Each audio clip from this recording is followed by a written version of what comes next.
Everyone, welcome to today's video. Welcome to the Gamer Dad channel. Thank you very much for tuning in. So in my last video, I mentioned a few things about Division 1. I talked about why I thought that was actually a decent game to go back and play and revisit. And I gave a few reasons why. There are aspects of the story and lore that, really did set off a lot of the incidents in the division, and even some gameplay aspects that are actually quite fun in terms of the game. Now, usually when I make videos like that, you have different opinions within the community. There are people who like the Division 1. Some people say they prefer the Division 1 over Division 2, but I've noticed that if you kind of weigh it in terms of maybe say the comments I get, I think a lot more people like the Division 2 over the Division 1, and there are many reasons they do. And in this video, I just wanted to go ahead and just highlight how the differences are quite interesting when you see everybody else's perspective as to, what game they like and the reasons as to why they like it.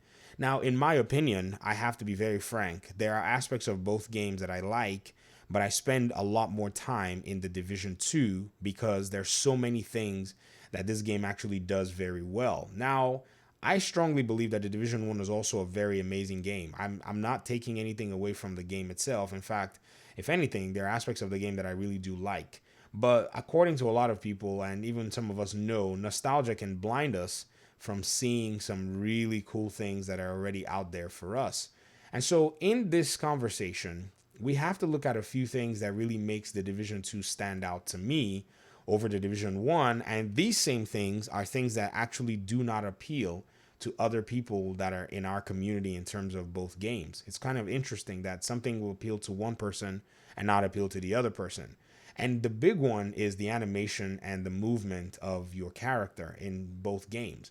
Now, some agents have said that they really do like the movement and the animations in the Division 1 compared to the Division 2. And the answer to that is quite simple. It's a matter of preference. Now, I really appreciate the fact that Massive Ubisoft took out the time to actually revamp the animation systems in the Division 2. They didn't necessarily just flip the assets. They went ahead and polished them up and kind of made them, distinct and different. Right now online, there's this really weird conundrum going on. It's just there's this Twitter account called Copy Control C Control V, and they've been trolling Horizon Zero Dawn for using similar animations and all these other PlayStation games and saying, hey, they're using the same animations and they're charging you guys $70. Ha ha ha. And in my opinion, I don't think that they even understand anything. First of all, I think that that account is a troll account, and I think whoever is behind it is willfully ignorant about game development. It's not something that you can go figure out or find out to see that in game development, you can basically use assets that you've used before, especially if the assets were good and the assets were, things that people liked and enjoyed. So this is not really a matter of say, oh, we're just talking about something that we're being consumer advocates. It's just them willfully being ignorant about the situation at hand. So that's one aspect of things, right? And if you kind of come to the division, you kind of see that the animations were, in a sense, tweaked, and they were actually much more advanced in the way your player moves and in the way your player reacts. Now, from dealing with animation systems a little bit using Unreal Engine, I can tell you that a lot is done well in this particular animation that makes it a little better than the Division 1 itself. And this is in terms of the entire overall design. This is not necessarily in terms of the way the animation plays, if you get what I mean. So I think for both parties, those who like the animations in the Division 1 versus 2, it's more about the animation itself playing, if you get what I mean. Some people like the way your agent runs, the way your agent holds their guns. In the Division 2, if you had a shotgun if you had a if you had an SMG, there's a way your player actually held that SMG when they were running. I think they held it with one hand up, whereas in the Division 2, your SMG is basically still held, crossways in a sense. You don't necessarily get that difference. Let's see a vector in your hand. Some of you know what I'm talking about. If you know what I'm talking about, you know what I'm talking about. Yeah. If you're holding a vector in the Division 2 or in Division 1, sorry, it will look a specific and a different way. Whereas in the Division 2, you hold most of your weapons like this, even while you're running, right? You hold it with both hands and handle it that way. This is a more realistic way for anybody to hold a weapon compared to the Division 1, where you're just running and that weapon is just, in one hand and you're carrying it like a lollipop all over the place. So in terms of mechanics and in terms of the way the animation works, I think they've done a good job. The strafing mechanics in the Division 2 are also based on the animation system speed that they've used. Now, some people have said, I don't like the way that the movement in Division 2 is because it doesn't allow for strafing in PvP, but this animation is robust. They have many animations depending on where you are in your movement. So look at my character.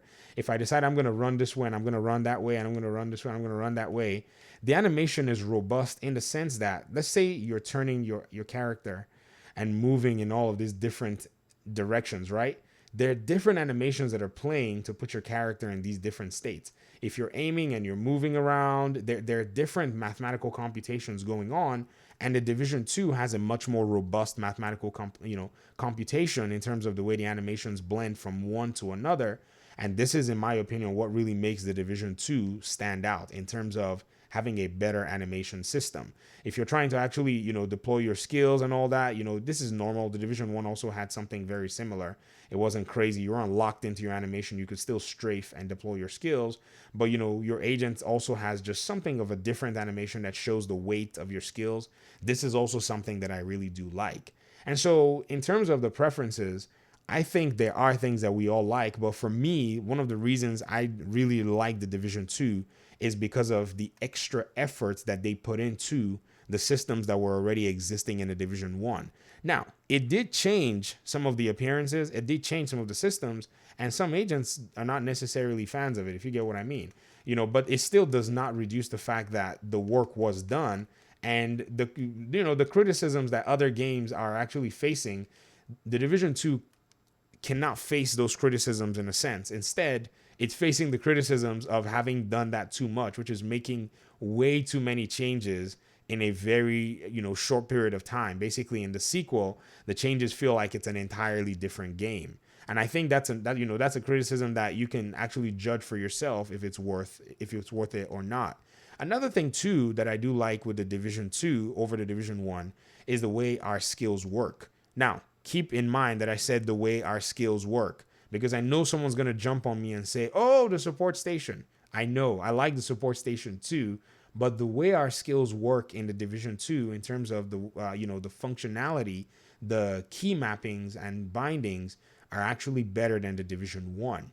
Even better is the fact that they improved it within the game's life cycle.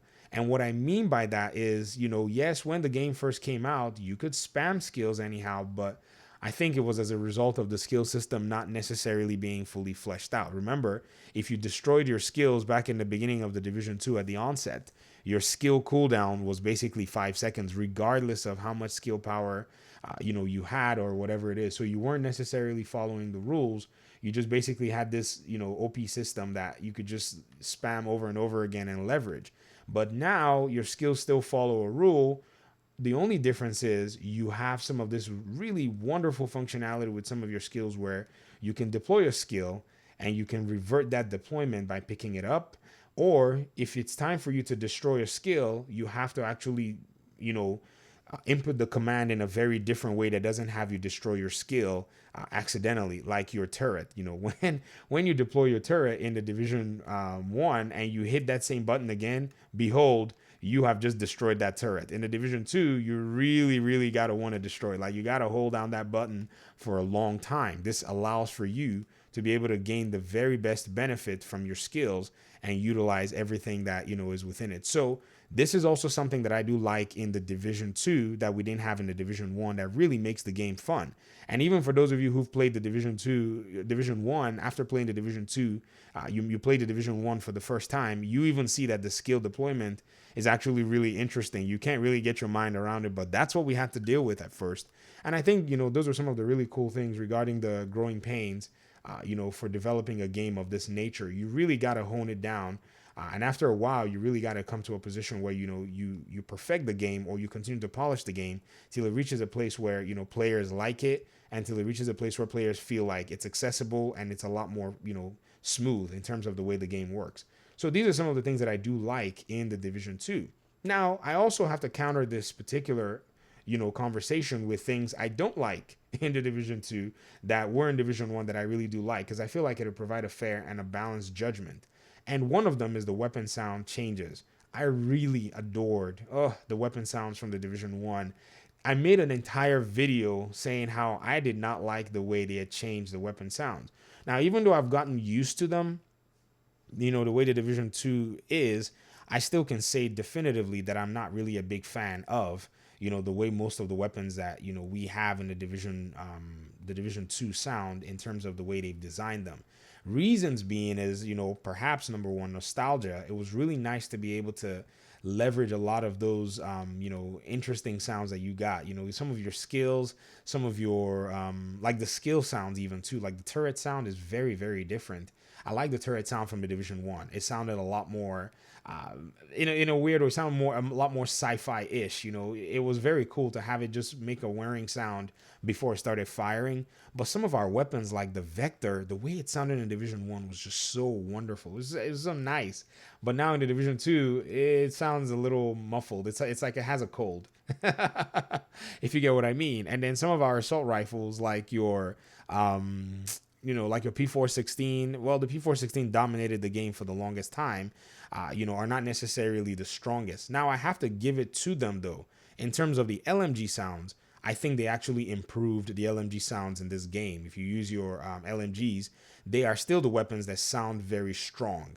But then the rifle sounds and the assault rifle and SMG sounds, I think it was a step back in terms of the sound design not necessarily the sound design, just the sound choices for each weapon.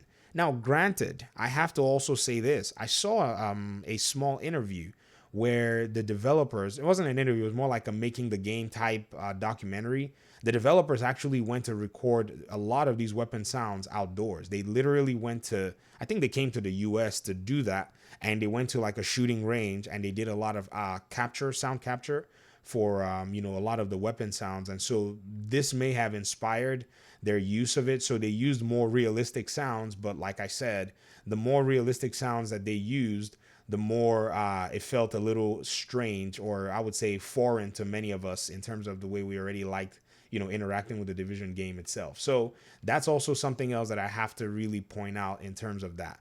And then another thing too that I'm not really a fan of, and I guess this is as a result of location and lore and story, are the outfits in the game. The Division 1 was set up in a cold time. It was winter in New York. So a lot of our outfits and costumes, are actually fitting for that, season. The Division 2 is in a climate and environment like DC, basically foresty in a sense, just a different biome. So the outfits also have to be fitting of that nature. And so the outfits are kind of weak, in my opinion. Not necessarily, I wouldn't even say that. I would say the outfit choices are weak because, it's the same team, the same set of people that designed all this stuff. People that designed this outfit here can always design any other outfit. That's their job. That's their skill and talent. It's just a choice of whoever made that decision saying, yeah, let's use either these, choices or not. But the Division 1 seemed to have it nailed down, man. They had this like a business, outfit pack that they were providing. It was really cool. You could basically just go out there and you could look like someone in a business meeting. You could wear a fedora, you could wear a suit. It was really cool, man. The choices that you had in Division 1 really did make a big difference. So these are just some of the things that across both games I do like and I do, necessarily not enjoy, but it hasn't really broken my experience in terms of, the Division 2. And I see a lot of times, many players will have animosity towards Division 2 because it doesn't necessarily feel like the Division 1, but I don't think that's necessarily a fair assessment. I think after having played this game this long, many of us owe it to ourselves to, understand a lot of the in-depth aspects of, game design and game development, because this is one of the most intricately designed games that's ever been made. I mean, I don't know many that come close in terms of scale, in terms of depth, in terms of, options, in terms of lore, story, that's unique enough for it to be able to stand out. But I'm sure there's more on both sides. There's more things I like, on the Division 1 and more that I like with the Division 2 that I can't even mention in this video because it doesn't even come to mind right now. But nonetheless, we'll talk very soon in another video. Hopefully we'll visit this topic in the coming videos, and I would love to hear your thoughts in the comment section. Thank you very much for watching. Appreciate y'all. Peace out.